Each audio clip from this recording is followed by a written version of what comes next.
Bienvenue au beau milieu des vignes, nous sommes au cœur de l'appellation Coteaux d'Aix-en-Provence. Nous continuons de suivre l'activité dans le vignoble au fil des saisons. Vous le voyez derrière moi, l'or est aux vendanges en Provence. Alors ici c'est un peu particulier car nous sommes sur la parcelle d'un vigneron coopérateur, c'est-à-dire qu'une fois récolté, le raisin sera amené à la cave coopérative située pas très loin d'ici. Didier, bonjour. Bonjour. Tu es vigneron coopérateur à la cave des vignerons du Roi René. C'est quoi le principe d'une cave coopérative? Alors le principe de la cave coopérative, c'est que l'ensemble des vignerons de la cave mettent en commun l'outil de production pour faire la vinification et la commercialisation de l'ensemble des vignerons. Donc c'est aussi des valeurs.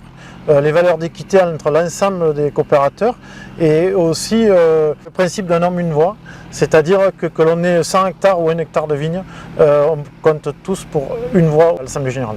Quelle est la taille de cette cave coopérative? Donc la cave coopérative fait 850 hectares pour une centaine de vignerons.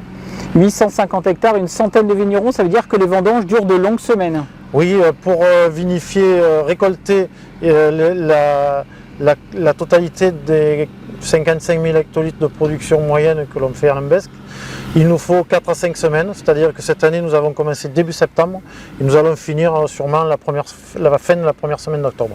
Vendange à la machine et c'est très important, ça commence très tôt le matin, voire même la nuit. Oui, on a commencé ce matin nous à 3h30, on s'arrêtera vers les 11h30. On commence tôt le matin pour la fraîcheur des raisins. La température est basse, donc ça permet d'avoir des jus qui ne sont pas oxydés, d'avoir des baies qui conservent tous leurs arômes pour faire des magnifiques vins de Provence. Ça c'est important pour l'élaboration des vins rosés. Oui, c'est très important. En plus, le fait de vendanger la plupart des parcelles à la machine nous permet une facilité de récolte pour ramasser les raisins à la très bonne maturité, une rapidité de récolte s'il faut aller vite, on peut s'arrêter quand on veut et c'est vraiment parfait comme ça. Alors le raisin qui est récolté derrière nous va donc être amené directement à la cave coopérative. Pour bien suivre les étapes de la vinification du rosé, je te propose Didier qu'on s'y rende nous aussi à la cave pour suivre tout ça. On y va? On y va. Allez.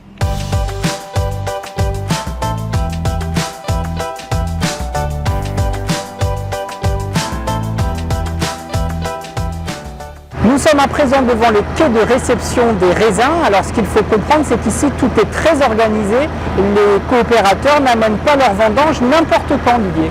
Non, les parcelles sont sélectionnées, elles sont convoquées au fur et à mesure selon un programme qui est établi journalièrement, selon le cépage, selon le terroir, selon les sélections qui sont prévues par la cave.